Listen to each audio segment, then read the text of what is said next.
Bonjour et bienvenue au Parloir, un balado sur l'histoire du Québec.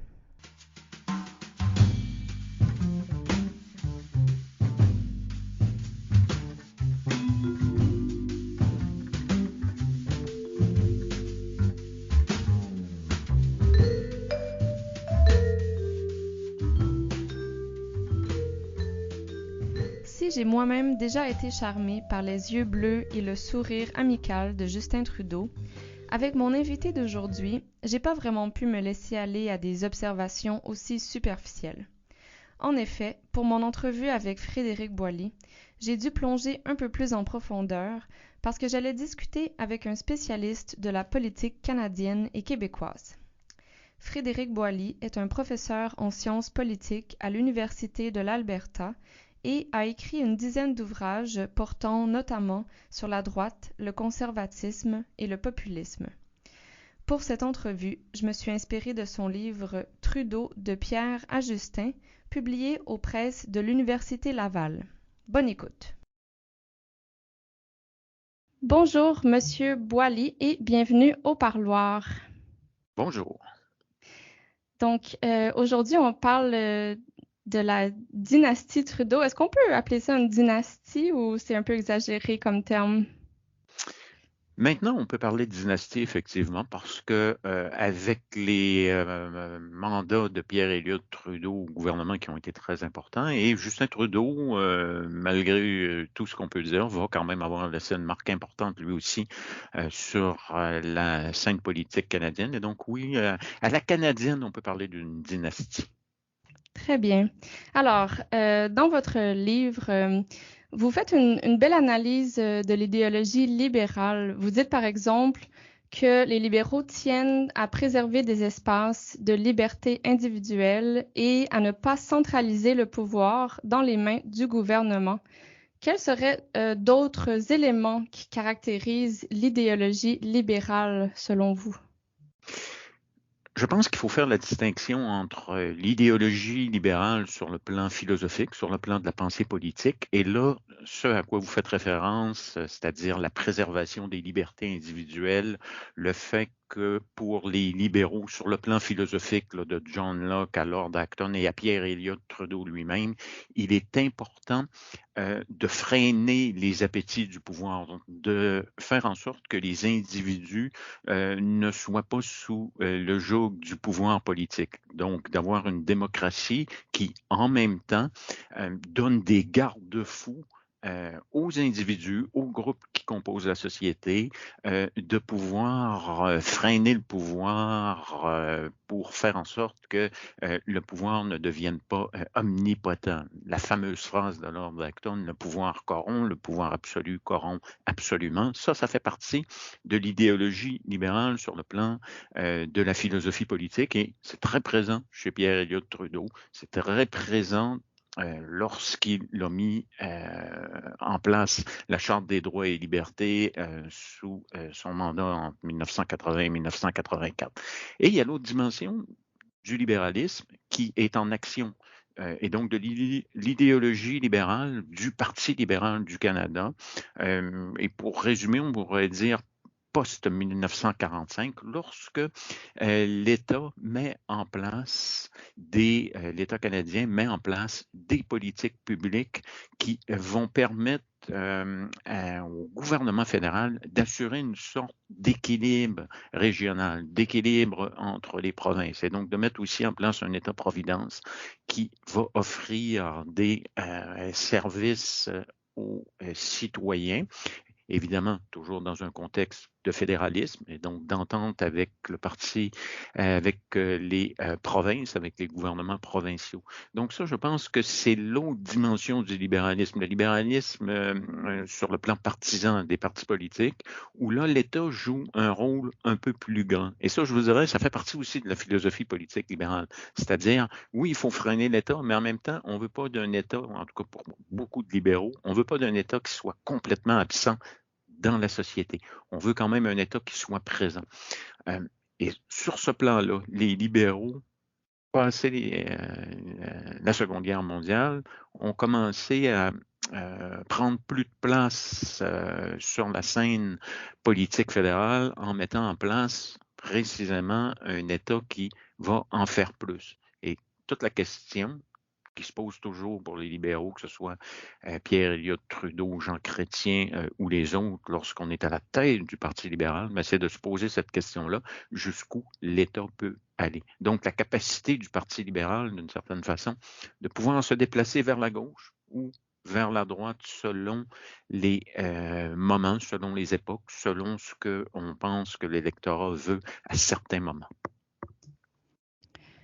Parlons un peu de Pierre Elliott Trudeau. C'est un personnage politique qui fascinait dans le passé et qui fascine encore aujourd'hui.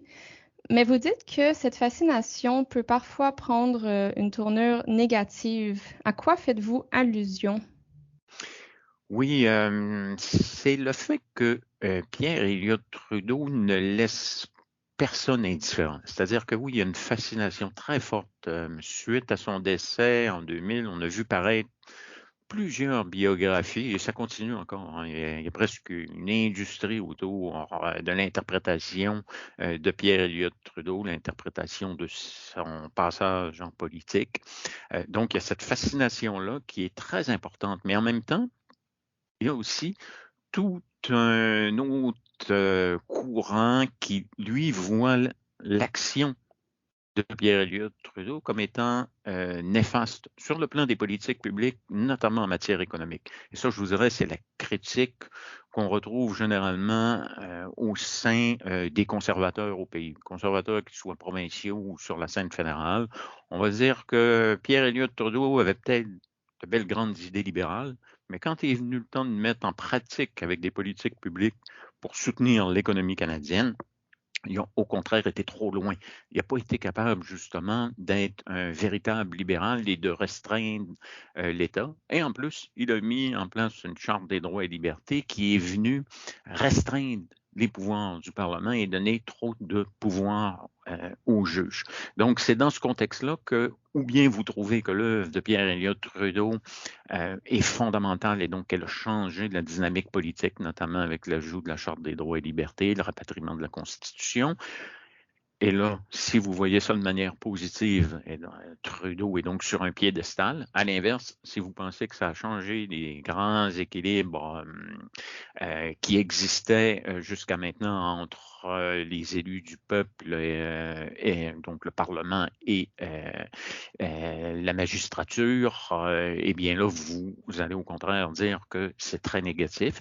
Et il y a aussi du côté du Québec, je vous dirais, le courant nationaliste qui a toujours été très critique de Pierre Elliott Trudeau dès le départ et qui est resté critique également de Pierre Elliott Trudeau par la suite en disant qu'il a torpillé l'accord du Lac-Meach, qu'il n'a jamais voulu reconnaître la distinction québécoise et que par conséquent, son œuvre est néfaste. Chose certaine, c'est pas un personnage politique qui laisse les gens indifférents. Généralement, on est ou bien pour ou bien contre. Il y a très peu de marge de manœuvre au centre là, pour rester indifférent au personnage.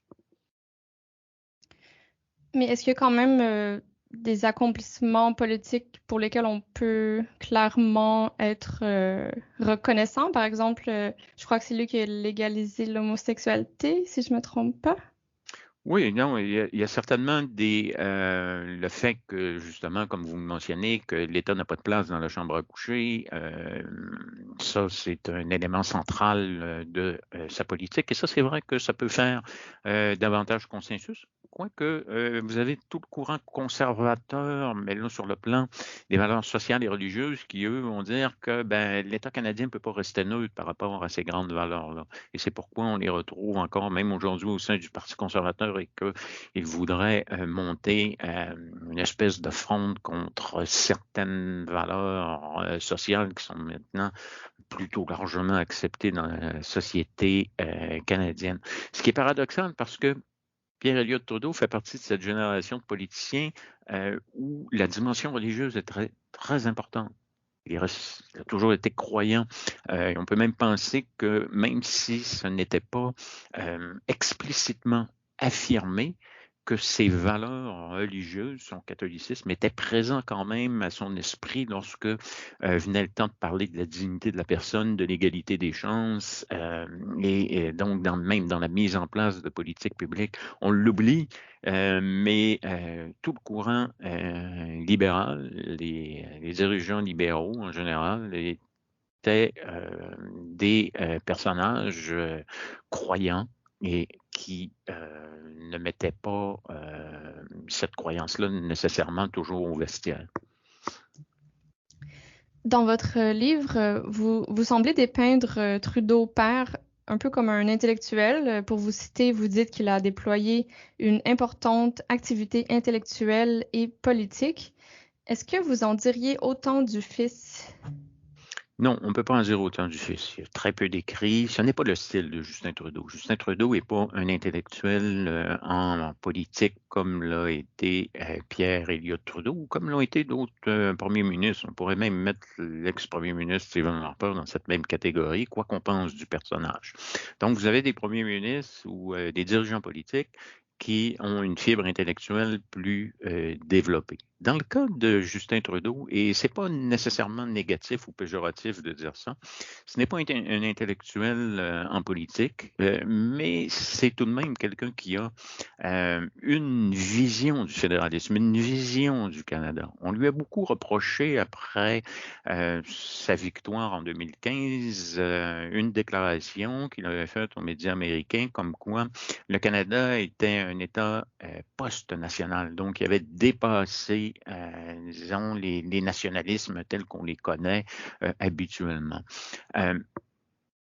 Ça indique que Justin Trudeau, peu importe si on est d'accord ou pas avec l'affirmation, a quand même une conception du Canada comme étant un État post-national qui est engagé dans une voie autre que celle que même son père, même avec les critiques que Pierre Elliott Trudeau a fait contre le nationalisme, Pierre Elliott Trudeau n'a pas nécessairement parlé du Canada comme étant un État post-national, même s'il luttait contre le nationalisme. Et par conséquent, Justin Trudeau va d'une certaine façon plus loin que son père sur cette dimension-là, plus loin que son père, à mon avis aussi également, sur le chemin de la réconciliation avec les Autochtones. Et ça fait partie justement d'une vision du Canada telle que Justin Trudeau l'a. Sauf que cette vision-là est plus, je dirais, instinctive. Elle est moins formalisée dans des textes.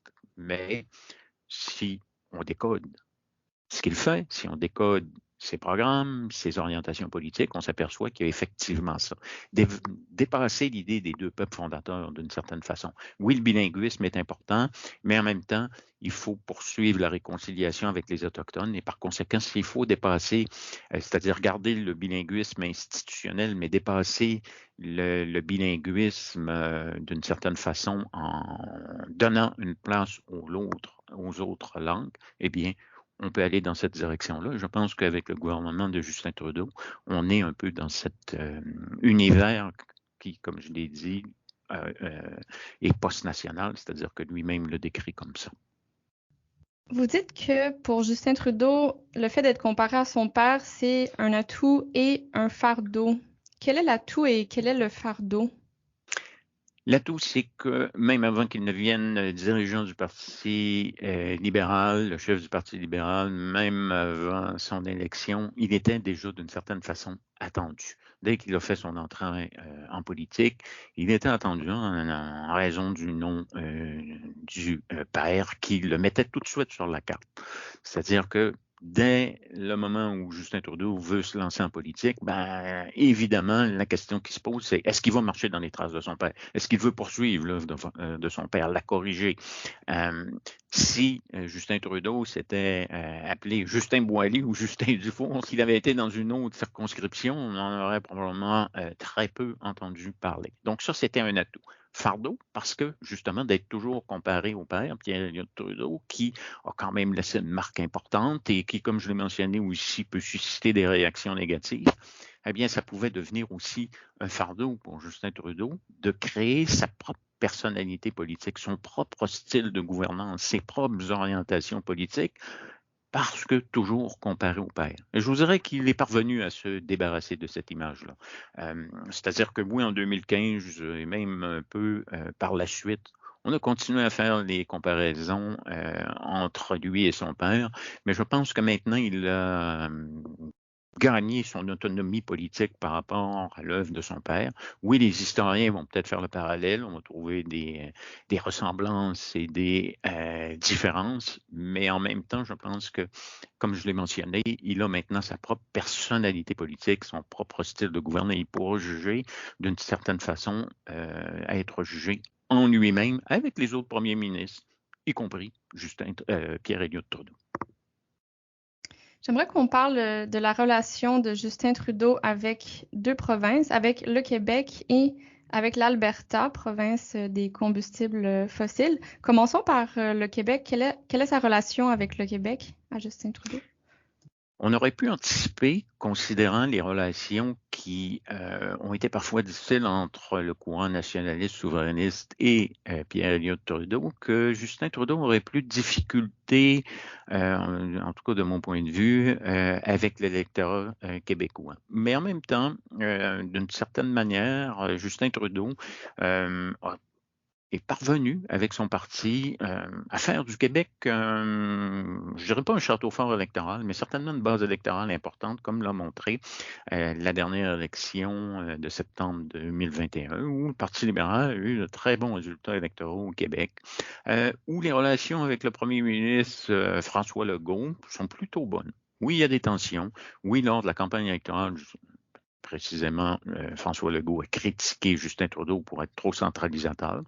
Mais lorsqu'on regarde ça là, sur l'ensemble du dossier depuis 2015, on s'aperçoit que les relations avec le gouvernement du Québec et avec l'électorat québécois sont plutôt bonnes. Les résultats électoraux sont au rendez-vous. Le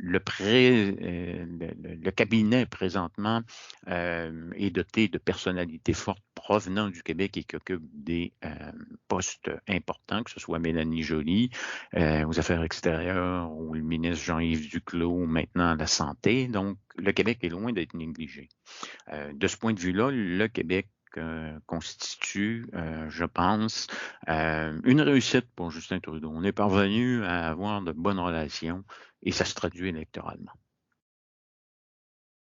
Très bien. Et quelle est la relation de Justin Trudeau avec l'Alberta, selon vous? Ça, c'est pas mal plus difficile. Avec l'Alberta, la Saskatchewan également, les provinces des prairies, c'est beaucoup plus difficile. Tout l'intérieur des provinces de l'Ouest, c'est-à-dire en dehors des grands centres comme Calgary, Edmonton ou Winnipeg, pour citer le Manitoba, là, on voit que les libéraux, avec les politiques en matière de lutte au changement climatique, avec les politiques concernant le dossier de l'énergie et tout particulièrement des sables bitumineux, le Parti libéral sous Justin Trudeau s'est aliéné, et ça, c'était arrivé avec son père dans les années 80 également, s'est aliéné une très, très grande partie de l'électorat de l'Ouest canadien, jusque la Colombie-Britannique de l'intérieur également. Donc, relation très difficile, et c'est un peu paradoxal parce que Justin Trudeau a tout de même acheté un pipeline, le Trans Mountain, qui aide l'économie albertaine, évidemment, et l'économie également de la Colombie-Britannique. Donc, c'est paradoxal qu'un gouvernement comme celui de Justin Trudeau, qui lutte contre les changements climatiques, se soit porté acquéreur d'un oléoduc, ce qui a nuit à sa réputation, à la réputation du Parti libéral en matière de lutte au changement climatique, parce que ça apparaissait comme une incohérence. Mais en même temps, ça ne lui a pas rapporté de capital politique important dans l'Ouest, seulement quelques élus du côté de Calgary et d'Edmonton. Et donc, quand vient le temps de former le cabinet, pour Justin Trudeau, c'est très difficile. On se retrouve avec très peu de choix. Et c'était la même dynamique avec son père.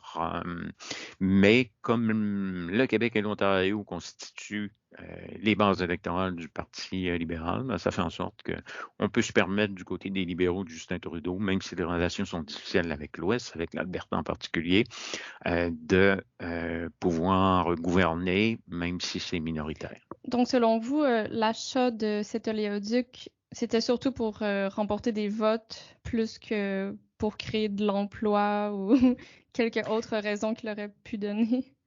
En fait, il y avait des raisons économiques aussi pour ça, parce qu'on l'oublie souvent et c'est une réalité très désagréable pour, ceux qui, au Canada, veulent un gouvernement plus actif en matière de lutte au changement climatique. Cette réalité étant que les ressources naturelles sont encore importantes, au plan, économique. On le voit, les exportations de pétrole vers les États-Unis constituent encore une ressource économique importante pour le Canada.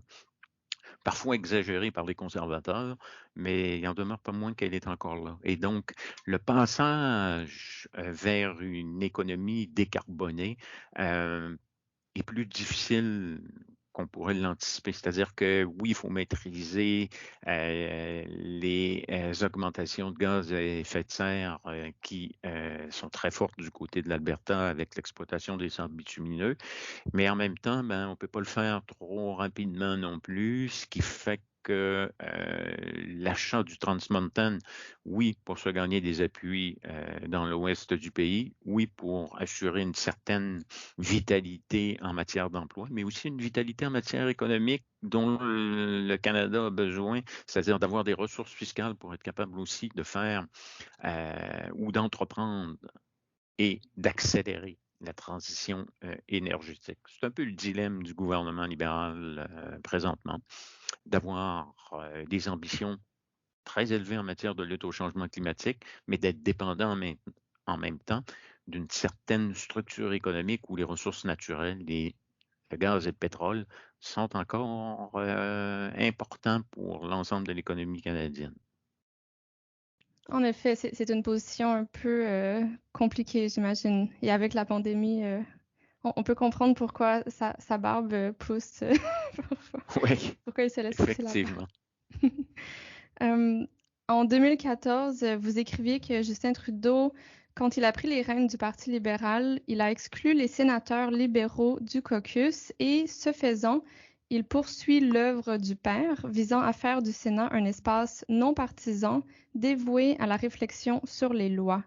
En 2022, est-ce que cette observation demeure exacte?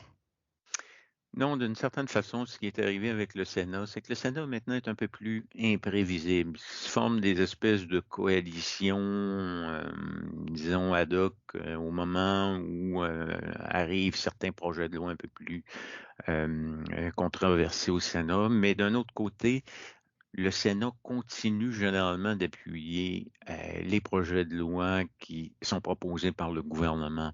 Donc, c'est pour ça que la réforme du Sénat, véritablement annoncée, selon laquelle le Sénat deviendrait un espace non partisan, ne s'est pas réalisée encore. Il faudra probablement des réformes beaucoup plus ambitieuses pour faire en sorte que ça arrive. Tout de même, ça fait en sorte que le Sénat apparaît peut-être présentement aux yeux du grand public, du moins, comme étant moins partisan que par le passé, même si ça ne se vérifie pas nécessairement dans les faits. Mais même du côté des conservateurs qui étaient très qui voulaient une réforme du Sénat, notamment sous les années Harper, mais ça remonte aux années 90. Maintenant, on ne parle plus beaucoup du Sénat. L'idée de faire du Sénat un véritable espace non partisan avec même l'élection de certains sénateurs, c'est une idée qu'on entend presque plus maintenant. Oui, encore certaines élections du Sénat, de sénateurs qui se poursuivent sur le plan des provinces. C'est le cas notamment en Alberta où on pouvait voter pour des sénateurs, mais il appartient toujours au premier ministre de les nommer ou pas. Et donc, selon vous, quelle est la priorité actuelle de Justin Trudeau si on enlève la pandémie, naturellement? Je pense qu'avec la nomination de Stephen Guilbeault à l'environnement, que la question de la lutte au changement climatique est probablement maintenant l'élément central pour le gouvernement libéral de Justin Trudeau, avec, je dirais aussi, la réconciliation avec les Autochtones, qui est beaucoup plus difficile que prévu, beaucoup plus ardue qu'anticipé par les libéraux à leur arrivée au pouvoir. Précisément parce que justement en matière environnementale et la réconciliation avec les Autochtones, ça peut donner des fois lieu à des arbitrages qui sont très difficiles. C'est-à-dire que lorsque le développement économique vient impacter de manière négative certaines communautés autochtones, comment est-ce qu'on fait pour trouver un équilibre entre tout ça? On l'a vu avec la crise des Wet'suwet'en en février 2020. Donc, dans ce contexte-là, je pense que maintenant, le nouveau gouvernement de Justin Trudeau, nouveau suite à l'élection de 2021, c'est vraiment de laisser un legs en matière de lutte au changement climatique. Je pense que maintenant, c'est l'élément le plus important avec la réconciliation avec les peuples autochtones. Comment est-ce que vous expliquez la Trudeau-manie et est-ce que l'expression est encore pertinente aujourd'hui? Non, elle n'est plus pertinente maintenant. C'est-à-dire l'élection de 2021 a montré que la Trudeau-manie 2.0 dont on parlait pour Justin Trudeau et qui était réelle en 2015. 2015, lorsque Justin Trudeau arrive, et on en a parlé tout à l'heure, l'atout de son nom jouait à plein. Surtout aussi parce qu'il était très à l'aise avec les gens. Il le reste encore, mais cette aura de popularité qui l'entourait en 2015 est disparue. Suite à l'élection de 2019, déjà, on voyait que cette image-là avait été écorchée, notamment avec un épisode du blackface, le scandale du blackface, mais par la suite également, certaines décisions, notamment avec l'ouest du pays en matière de lutte au changement climatique, mais l'achat du pipeline Trans Mountain dont on a parlé tout à l'heure, fait en sorte que l'image de Justin Trudeau, que la Trudeau-manie a pâli et qu'à l'élection de 2021, le Parti libéral du Canada a gagné non pas à cause de Justin Trudeau, mais presque malgré Justin Trudeau d'une certaine façon. C'est plus l'image du parti, c'est plus la force du parti elle-même qui a gagné. Justin Trudeau reste populaire dans les rangs, disons, libéraux, mais ça ne déborde plus le camp libéral comme c'était le cas en 2015. Et ça peut s'expliquer aussi, c'est parce qu'en 2015, les libéraux sous Justin Trudeau annonçaient des jours ensoleillés, des voies ensoleillées. On annonçait le retour du Canada sur la scène internationale. Ça ne s'est pas concrétisé, notamment ce fameux retour sur la scène internationale. En fait, la politique étrangère canadienne étant, on peut le dire, en pleine débandade, on ne sait pas trop où on s'en va.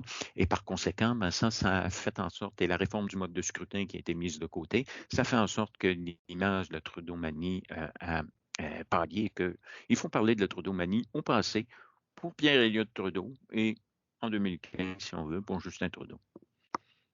Donc, le terme en tant que tel est apparu déjà dans le temps de Pierre-Éliott Trudeau, c'est bien ça?